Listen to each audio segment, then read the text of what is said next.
అందరికీ నమస్కారం. Jamie Prem's YouTube ఛానల్కి స్వాగతం. ఈరోజు ఈ కార్యక్రమంలో ఒక నూతన ఎపిసోడ్ చేయాలనేటటువంటి ఒక నిర్ణయం తీసుకున్నాను. అదేమిటంటే పాటతో ప్రయాణం అనేటటువంటి అంటే మెయిన్గా అలనాటి ఆణిముత్యాలే, కానీ పాటతో ప్రయాణం అనేటటువంటి ఒక కాన్సెప్ట్గా తీసుకున్నాను నేను. ఒక సినిమా గురించి, ఆ సినిమాలో పాట గురించి, అలాగే ఆ పాట రచయిత గురించి, సంగీత దర్శకుడు గురించి, అంతేకాకుండా ఆ సంగీత దర్శకుడు ఆ పాటను ఏ రాగంలో చేశాడు అనేటటువంటి ఒక కాన్సెప్ట్ నేను తీసుకున్నాను. అందరూ ఆదరించవలసిందిగా కోరుతున్నాను. అయితే ఇక్కడ పాట, రాగం మెయిన్గా అనుకోవాలి మనం.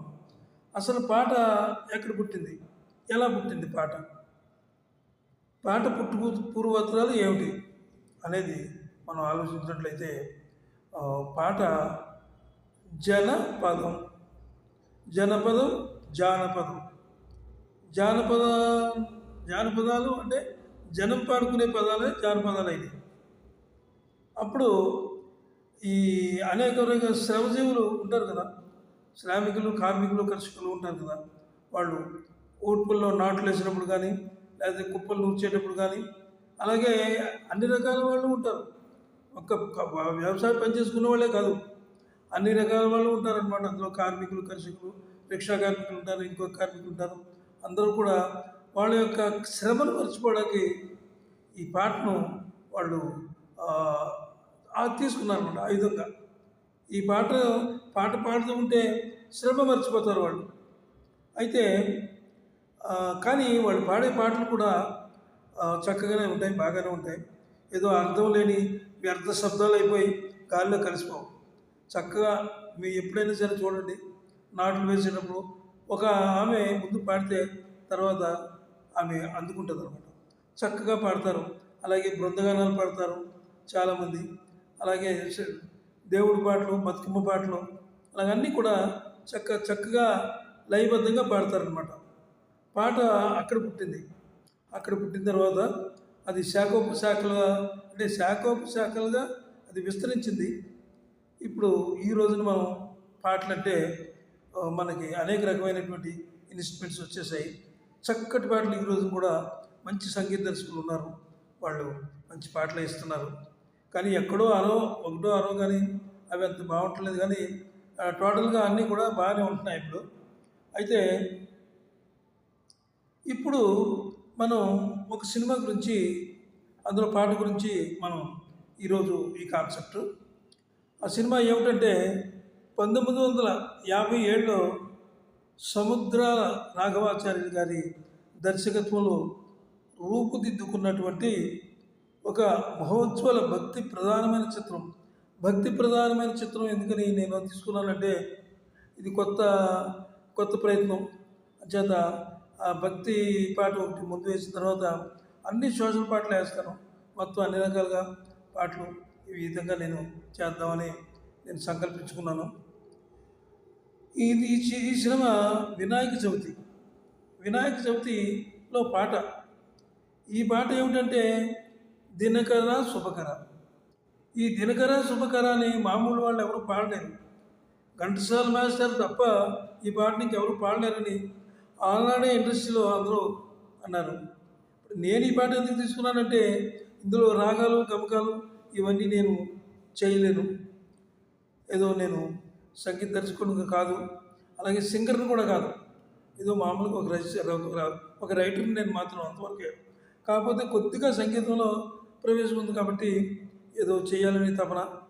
ఈ దేవుడి పాట నేను ముందు తీసుకున్నాను. ఇందులో సాకిలో రాగాలు ఉంటాయి, మంచి మంచి రాగాలు, సరిగమ పద్ధతులు ఉంటాయి, తర్వాత రాగాలు ఉంటాయి. ఇవన్నీ నేను అప్లై చేయలేను కాబట్టి మామూలుగానే నేను ఇది వచన రూపంలోనే చెప్తాను, అది గ్రహించండి. పాట కూడా కొద్దిగా వినిపిస్తాను, అందులో ఎక్కడైనా పొరపాట్లు అవి ఉంటే మరి అన్యదా భావించవద్దు. అయితే ఆ పాట ఏం పాట అంటే, ముందు మనకి కనిపించే దేవుడు సూర్యభగవానుడు. ఆ సూర్య భగవానుడి మీద ముందు పాట చేయాలనేటటువంటి ఒక ఆలోచన వచ్చింది నాకు.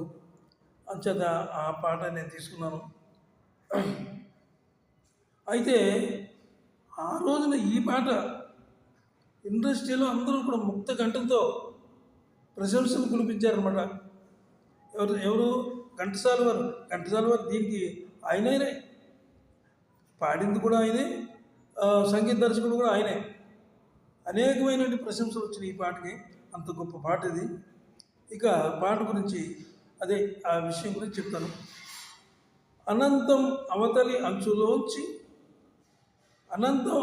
అంచులోంచి ఉద్భవిస్తూ చీకటి రేఖల్ని ఛేదించుకుంటూ చిరువెలుతుల్ని ప్రసరించుకుంటూ వస్తున్నటువంటి ఉదయభానుని చూసి సత్రజిత్తు ఆ సినిమాలో ఆలపిస్తాడు ఈ పాటని.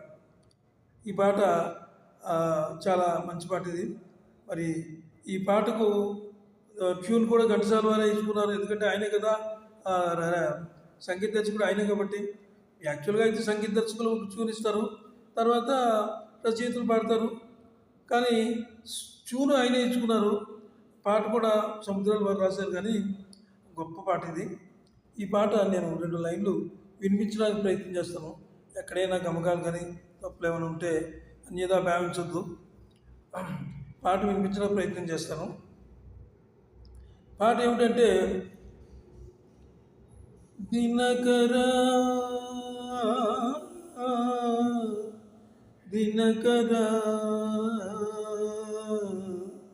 హే శుభకరా, దినకర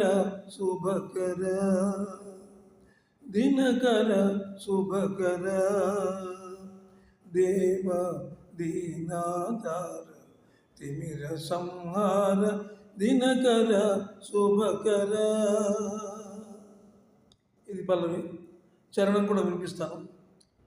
అంటే దీన్ని ఏదో గేయ రచయితగా గేయం కింద పాడేయచ్చు, కానీ పాట అన్నాం కదా, అందుకని నేను వినిపిస్తాను.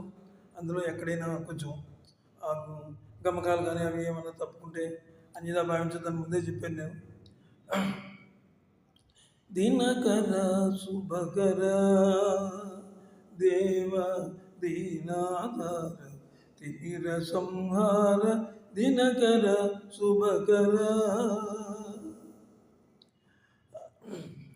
పతిత పావన మంగళదాత, పతిత పావన మంగళదాత పాప సంతాప లోక విధాన, పతిత పావన మంగళదాత పాప సంతాప మోక్ష విధాన లోక విధాన. బ్రహ్మ విష్ణు పరమేశ్వర రూప,